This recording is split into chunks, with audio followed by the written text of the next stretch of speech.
Бул мердігер мекеме, бас мердігер Қызылорда жолдары мекемесі. Мынау қазір Уәлиханов көшесі, Абылқайырхан көшесі, Титовка Жанкент көшесі бар. Қала орталығындағы Көшербаев көшесі мен Бөкейхан көшесі бар. Солардың жұмыстары басталып жатыр қазір. Қазіргі кезде осы екі көшеміздің жұмыс барысында жұмысымыздың сапасына қарап, қалған материалдардың бәрін уақыт өтіп, мынау көшенің тазалығына да қарап, жұмыс біткеннен кейін бәрін рет-ретімен бастап жатыр осы жұмыстарды. Халық риза болып жатыр.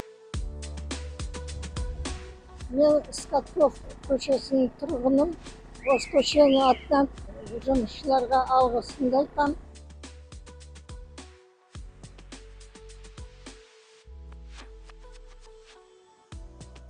Жанкент көшесінің тұрғынымын. Осы мынау істеп жатқан кәсіпті мен енді мынау көріп тұрмын. Осы жердегі балдардың еңбегін, Титов ауданының мөлтегіндегі жұмыстары жақсы қарқын жүріп жатыр.